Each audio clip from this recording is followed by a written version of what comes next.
vida es muestra del temple del metal forjado. Los pasos que dio en el mundo de los vivos lo inmortalizaron en la historia y le ganaron un lugar que germina en el corazón del mexicano que no pierde la esperanza. Hombre fue, y como tal, tuvo errores y aciertos.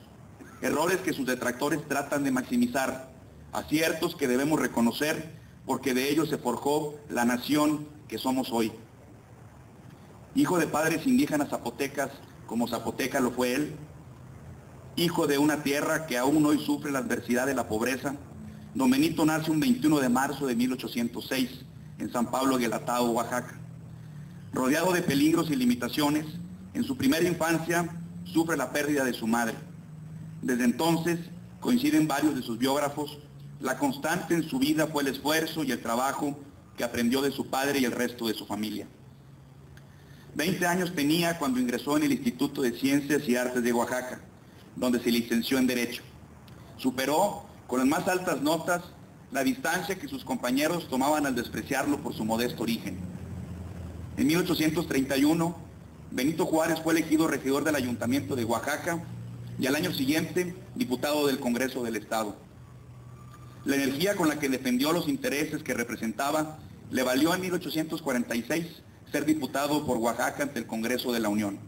Un año más tarde, fue designado gobernador de su estado natal, cargo en el que permaneció hasta el 52. Las circunstancias, su oposición al Tratado Guadalupe Hidalgo por el que México perdió vastas zonas de su territorio en favor de Estados Unidos, encontró causa en las filas liberales y en la defensa de un proyecto federalista. Al triunfar el Plan de Ayutla, fue designado consejero de Estado y bajo la presidencia de Ignacio Comonfort, ministro de Justicia. Como tal, promulgó una serie de leyes que restablecían las libertades de enseñanza, imprenta y trabajo, y anulaban las prerrogativas del clero y del ejército. Todas estas acciones responsables y respetuosas del republicanismo. Sus disposiciones legislativas, que inspiraron la Constitución del 57, de corte liberal, motivaron la reacción de los conservadores, quienes se pronunciaron al año siguiente en el Plan de Tacubaya. Comonfort pactó con ellos, se dio un golpe de Estado a sí mismo y encarceló a Juárez, con lo que da inicio a la Guerra de Reforma. En este momento de la historia sucede un acontecimiento memorable que dice mucho del carácter legalista y el temple férreo de nuestro héroe. Al convertirse nuevamente al liberalismo, Comonfort, que previamente había encarcelado a Juárez, le envía un mensaje diciéndole que le otorgará todas las facilidades para que pueda escapar. Perplejo debió quedar don Ignacio al enterarse de la respuesta del benemérito. Él no escaparía de su cautiverio como un delincuente y solo saldría de prisión si se le ponía en libertad con todas las formalidades de la ley.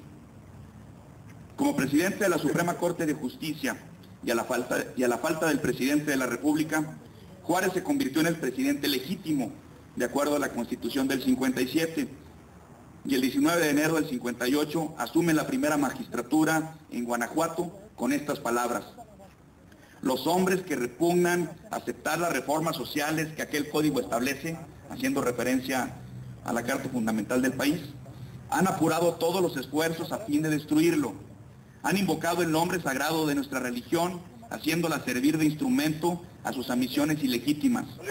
La voluntad general expresada en la Constitución es la única regla que debe sujetarse los mexicanos para labrar su felicidad. Después fue nuevamente hecho prisionero en el Palacio de Gobierno de Guadalajara, lugar en el que milagrosamente salvó la vida. La guardia que lo custodiaba, ante la agitación de un rescate fallido, tenía orden de abrir fuego en su contra. Sin embargo, la majestuosidad de su semblante, lo grave de su talante y lo desafiante de su mirada dejaron hipnotizados a sus verdugos quienes no atinaron a disparar. Fue en ese momento cuando don Guillermo Prieto rompe el incómodo silencio con la célebre frase: levanten las armas, los valientes no asesinan. Con la ayuda de Estados Unidos, los liberales derrotaron finalmente a los conservadores en 1860. Sin embargo, las graves dificultades económicas por las que pasaba el país lo obligaron, asumiendo los riesgos que conllevaba, a tomar la patriótica decisión de suspender el pago de la deuda externa. La medida fue el pretexto exacto que España, Inglaterra y Francia buscaban para intervenir nuestro país. La ausencia de una causa común determinaron la retirada de las dos primeras potencias, pero Francia, confabulada con los conservadores, invadió México, a pesar de que era acreedora únicamente de menos del 5% del total de la deuda contraída con esas tres naciones.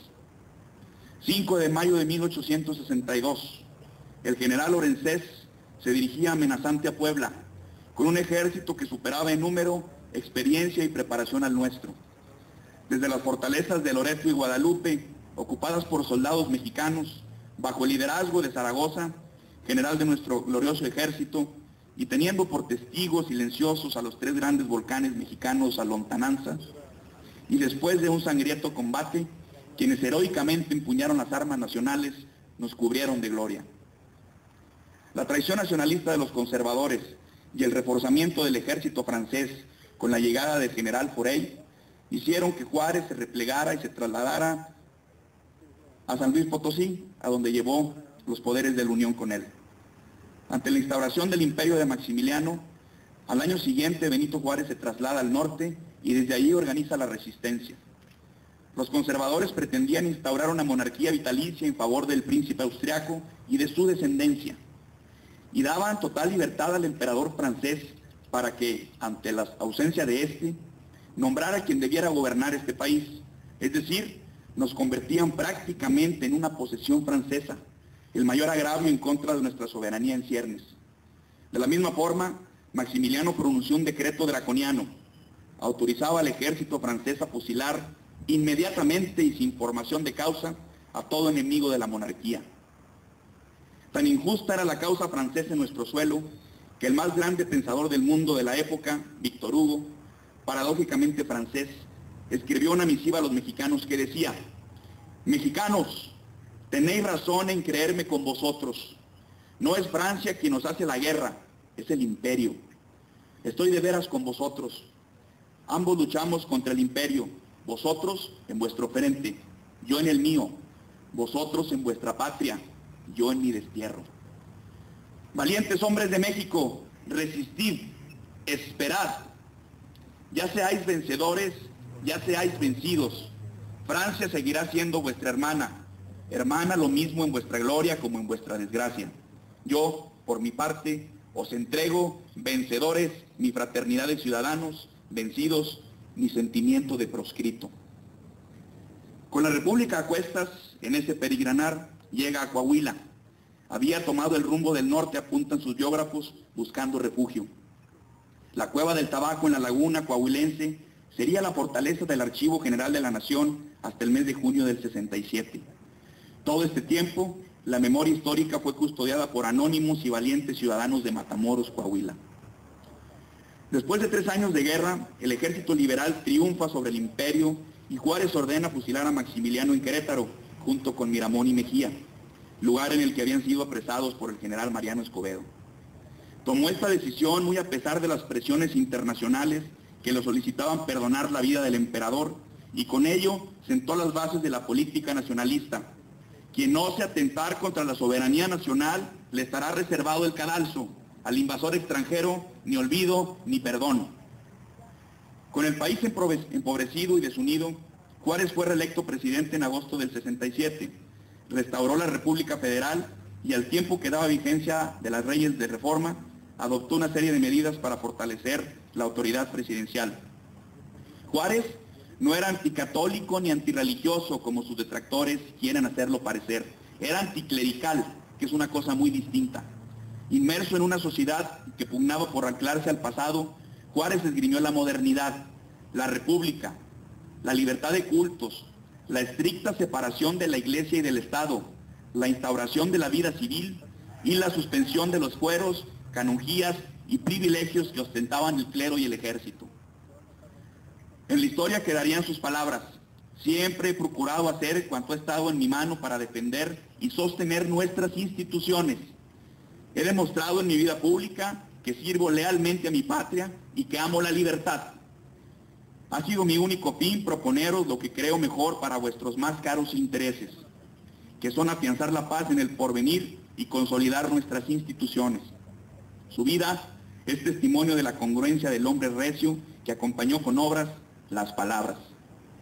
Tras su sorpresiva muerte, ocurrida en Palacio Nacional, un 18 de julio de 1872, a causa de, como lo registró el parte médico, una angina de pecho, fue declarado benemérito de la patria y de las Américas. La historia la escriben los vencedores. Hay quienes afirman, investigadores de la historia no oficial, unos, historiadores a sueldo del gobierno conservador, otros, que Juárez, con tal de recibir apoyo de Estados Unidos, formalizó acuerdos con aquel país que pusieron en riesgo nuestra soberanía. También afirman que Juárez estaba tan aferrado al poder que solo la muerte pudo apartarlo de él. Esto nos da una idea de lo controversial del hombre, porque los grandes hombres siempre generan controversia. No debemos olvidarnos de analizar los acontecimientos en función de las circunstancias de aquellos años y sobre todo entender que Juárez no era una encarnación divina, era un ser humano como nosotros. Basta ya de debates estériles en torno del pasado. Mejor tomemos lo bueno de nuestros próceres y concentrémonos en el futuro. Por ejemplo, Juárez fue todo un visionario, ya que consideraba la educación como pilar fundamental del desarrollo. Libre y para mí sagrado es el derecho de pensar. La educación es fundamental para la felicidad social. Es el principio en el que descansan la libertad y el engrandecimiento de los pueblos. Dichas palabras, pronunciadas hace más de 150 años, parece que aún no encuentran eco en nuestro país. Hace algunos lustros, México tenía un PIB per cápita 5 veces superior al de Corea del Sur. Ahora los papeles se han invertido y el PIB per cápita de aquel país dobla al nuestro. ¿Qué pasó? Mientras México se dedicó a exportar materias primas, Corea del Sur le apostó a la inversión en la educación de su gente. Actualmente las diferencias son abismales, mientras aquel país registra actualmente 7.500 patentes. Al año, México registra apenas 55. Actualmente existe una enorme desarticulación entre la oferta educativa y la demanda laboral en nuestro país. Además, para nuestra desgracia, existe una percepción de conformidad con nuestro sistema educativo, aun y cuando la evidencia opuesta es abrumadora. Dentro del ranking de las 150 mejores universidades del mundo, no se encuentra ninguna mexicana. Adicionalmente, las pruebas PISA y Enlace aplicadas en nuestro país arrojan resultados que dejan mucho que desear. Es difícil resolver un problema si de entrada se niega su existencia. La educación es un tema complejo, donde la calidad no ha logrado ocupar un lugar predominante de la agenda pública. Pero el problema no es solo cualitativo, sino también cuantitativo. Apenas el 24% de los jóvenes mexicanos en edad universitaria están inscritos en la universidad, comparado con un 69% de los países industrializados. Adicionalmente, los estudiantes de aquellos países estudian más días por año y más horas por día. Hace falta el diseño de un mecanismo que genere los estímulos correctos, que promueva entre los niños y jóvenes los valores del estudio y el trabajo, ya que son más de 7.5 millones los que no lo hacen y son vulnerables a ser reclutados por la delincuencia organizada. Que los maestros y directores de las escuelas asuman realmente su responsabilidad de educadores integrales y que retomen su rol que revalora la actividad docente. Que los padres se involucren en el proceso educativo de sus hijos, siendo ese complemento irreemplazable de fuente de valores y autoestima. Incentivos que premien la creatividad y las nuevas ideas. Ideas que dejen atrás los viejos esquemas acartonados y cuadrados que no dan cabida al desarrollo emprendedor. Debemos visualizar a la educación no como un gasto, sino como lo que realmente es, una inversión indispensable para crecer, que más temprano que tarde redituará grandes dividendos. Esta, amigos, será la mejor forma de honrar la memoria de Juárez. Yo no creo en las casualidades, creo en las causalidades. El 21 de marzo ocurre el equinoccio de primavera. Es el punto de inflexión más importante del año. A partir de hoy, las noches dejan de ser más largas que los días. Es el triunfo de la luz sobre la oscuridad. Mexicanos, unámonos, forjemos nuestra propia historia y nuestro propio destino. Dejemos de buscar culpables, asumamos nuestra responsabilidad histórica y derrotemos a las tinieblas que amenazan a nuestro país. El benemérito de las Américas descansa, su ideario continúa porque la buena semilla plantada en tierra fértil da buenos frutos. Y su vida y su obra son buena semilla, y México es buena tierra, y los mexicanos que aspiramos a tener un mejor país,